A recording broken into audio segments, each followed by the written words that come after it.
तंत्रिका तंत्र nervous system किसे कहते हैं? नियंत्रण व समन्वय किसे कहते हैं? तंत्रिका तंत्र या अंतःस्रावी किसे कहते हैं?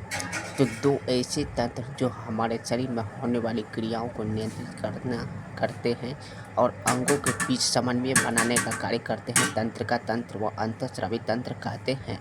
तंत्रिका तंत्र कहते कुछ एक ऐसा तंत्र जो वातावरण से प्राप्त सूचनाओं को आवेगों के रूप में प्रसारित कर शरीर की क्रियाओं का संचालन करता है, तंत्रिका तंत्र कहलाता है। तंत्रिका तंत्र की संरचनात्मक एवं क्रियात्मक इकाई को क्या कहते हैं? न्यूरॉन या तंत्रिका काज कहलाता है। तंत्रिका तंत्र का अध्ययन विज्ञान की न्यूरोलॉजी शाखा में किया जाता है। प्रोटोजोआ एवं पोरीफेस संघ के प्राणियों में तंत्रिका तंत्र अनुपस्थित होता है। तंत्रिका तंत्र का उद्गम सिलेंड्रा संघ हाइड्रा में माना जाता है। कोशिका से बनता है उत्तक, उत्तक से बनता है अंग और अंग से बनता है अंगतंत्र और अंगतंत्र से बनता है शरीर। तो न्यूरॉन, तंत्रिका उत्तक, मस्तिष्क, मेरुरज्जु और तंत्रिका उत्तक कहलाता है। फिर से तंत्रिका तंत्र। तंत्रिका तंत्र कहते किसको? दो ऐसे तंत्र जो हमारे शरीर में होने वाली क्रियाओं को नियंत्रित करता है और अंगों के बीच समन्वय बनाने का जो काम करता है वो अंतःस्रावी तंत्र या तंत्रिका तंत्र कहलाता है। अब तंत्रिका तंत्र तो एक ऐसा तंत्र जो वातावरण से सूचनाओं को प्राप्त करता है, यानी कि तंत्रिका तंत्र का कहना है जो वातावरण से सूचनाओं को प्राप्त करके आवेगों के रूप में प्रसारित कर शरीर की क्रियाओं को संचालन तक पहुंचाने का जो काम करता है वो क्या कहलाता है? तंत्रिका तंत्र कहलाता है। तंत्रिका तंत्र की संरचनात्मक एवं क्रियात्मक इकाई क्या कहलाता है? न्यूरॉन या तंत्रिका काज कहलाता है। उसके बाद तंत्रिका तंत्र का अध्ययन विज्ञान की न्यूरोलॉजी शाखा में किया जाता है। प्रोटोजोआ एवं पोरीफेस संघ के प्राणियों में तंत्रिका तंत्र अनुपस्थित होता है। तंत्रिका तंत्र का उद्गम सिलेंड्रा संघ हाइड्रा में माना जाता है। उसके बाद कोशिका से बनता है उत्तक, उत्तक से बनता है अंग और अंग से बनता है अंगतंत्र और अंगतंत्र से बनता है क्या? शरीर बनता है। न्यूरॉन उसी तरह है। न्यूरॉन तो न्यूरॉन से बनता है तंत्रिका उत्तक और तंत्रिका उत्तक से बनता है मस्तिष्क या मेरुरज्जु और मस्तिष्क या मेरुरज्जु से बनता है तंत्रिका तंत्र। ठीक है, चलते हैं फिर अगला है आपका न्यूरॉन्स की संरचना। न्यूरॉन्स की संरचना। तंत्रिका तंत्र की मूल इकाई न्यूरॉन्स होती है। तंत्रिका तंत्र की मूल इकाई क्या होती है?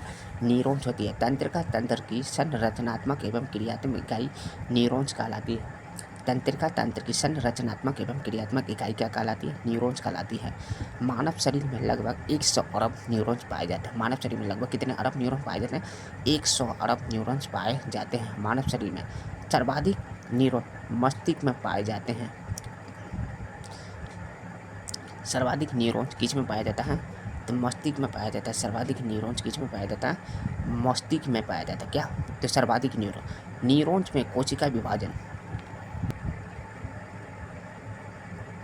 न्यूरॉन में कोशिका विभाजन की क्षमता नहीं पाई जाती है, यानी कि न्यूरॉन्स जो है उसमें कोशिका विभाजन की अगर क्षमता देखा जाए तो उसमें क्षमता पाई नहीं जाती है। न्यूरॉन्स में पूर्ण रूप भवन की क्षमता सबसे कम पाई जाती है। न्यूरॉन में पूर्ण रूप भवन की क्षमता क्या होता है? तो सबसे कम पाया जाता है। उसके बाद न्यूरॉन मानव शरीर की सबसे लंबी कोशिका होती है जिसकी लंबाई लगभग 90 सेंटीमीटर होती है, यानी कि न्यूरॉन्स जो है वो मानव शरीर की सबसे लंबी कोशिका होती है लेकिन जिसकी लंबाई लगभग 90 सेंटीमीटर के आसपास होती है। न्यूरॉन्स का कार्य क्या होता है? ये आवेग संचरण, यानी कि न्यूरॉन का कार्य होता है वो आवेग संचरण का मतलब होता है सूचनाओं को आदान प्रदान करना। एक स्थान से दूसरे स्थान सूचनाओं को ले जाने का काम कौन करता है? न्यूरॉन्स करता है। न्यूरॉन्स के मुख्य 3 भाग होते हैं। न्यूरॉन के मुख्य कितने भाग होते हैं? 3 भाग। तो पहला है डेंड्रोन, यह भाग सूचनाओं को प्राप्त करता है। डेंड्रोन्स का काम क्या था? यह भाग सूचनाओं को प्राप्त करता है। साइटोन, यह भाग मध्य होता है। साइटोन क्या होता है? यह भाग मध्य होता है जिसमें केंद्रक, माइटोकॉन्ड्रिया आदि पाए जाते हैं। यह भाग क्या होता है? मध्य होता है जिसमें क्या होता है? केंद्रक, माइटोकॉन्ड्रिया आदि पाए जाते हैं। इसके बाद आता है एक्सोन, यह लंबे पतले भाग क्या कहलाता है? एक्सोन कहलाता है, यानी कि लंबे पतले भाग क्या कहलाता है? एक्सोन कहलाता है। न्यूरॉन की संरचना। न्यूरॉन्स की संरचना। तंत्रिका तंत्र की मूल इकाई क्या होती है? न्यूरॉन्स होती है। तंत्रिका तंत्र की संरचनात्मक एवं क्रियात्मक इकाई को क्या कहते हैं? न्यूरॉन्स कहते हैं। मानव मस्तिष्क में लगभग 100 अरब न्यूरॉन्स पाए जाते हैं। सर्वाधिक न्यूरॉन मस्तिष्क में पाए जाते हैं 98%। न्यूरॉन में कोशिका विभाजन की क्षमता नहीं होती है। न्यूरॉन में पूर्ण रूप भवन की क्षमता सबसे कम पाई जाती है। न्यूरॉन मानव शरीर की सबसे लंबी कोशिका होती है जिसकी लंबाई लगभग 90 सेंटीमीटर है। न्यूरॉन का कार्य आवेग संचरण यानी कि सूचनाओं का आदान प्रदान करना होता है। न्यूरॉन के मुख्य 3 भाग होते हैं, डेंड्रोन, साइटोन, एक्सोन। डेंड्रोन यह भाग सूचनाओं को प्राप्त करता है। साइटोन यह मध्य भाग होता है जिसमें केंद्रक, माइटोकॉन्ड्रिया आदि पाए जाते हैं। एक्सोन यह लंबे पतले भाग को क्या कहते हैं? एक्सोन कहते हैं। लंबे पतले भाग को क्या कहते हैं? एक्सोन कहते हैं। फिर चलते हैं अगले क्वेश्चन। ये है आपका फिर देखो न्यूरॉन्स है। 2 माइलिन आच्छादों के बीच जो गैप पाया जाता है उसे क्या कहते हैं? रेनबियर की संधि कहते हैं। यानी कि 2 माइलिन आच्छादों के बीच जो गैप पाया जाता है उसे रेनबियर की संधि कहते हैं। सिनेप्स किसे कहते हैं? 2 न्यूरॉन्स के पारंपरिक संबंधों को सिनेप्स कहा जाता है। 2 न्यूरॉन्स के पारंपरिक संबंधों को क्या कहा जाता है? सिनेप्स कहा जाता है। आवेग संचरण में कौन से आयंस भाग लेते हैं? Na+, K+। यानी कि आवेग संचरण में अगर पूछा जाए कौन सा आयन भाग लेते हैं तो Na+ और K+ आयन संचरण भाग लेते हैं। आवेग संचरण की गति 130 से 150 मीटर प्रति सेकेंड होती है। आवेग संचरण की गति कितना से कितना होती है? 130 से 150 मीटर प्रति सेकेंड होती है। श्वान कोशिकाएं माइलिन के आच्छादों में पाई जाती है। श्वान कोशिका किस में पाई जाती है? माइलिन के आच्छादों में क्या पाई जाती है? श्वान कोशिकाएं पाई जाती हैं। निषेच कण साइटोन वाले भाग में होते हैं। निषेच कण किस में होते हैं? तो साइटोन वाले भाग में होते हैं। निषेच कण किस में होते हैं? साइटोन वाले भाग में होते हैं। 2 माइलिन आच्छादों के बीच जो गैप पाया जाता है उसे क्या कहते हैं?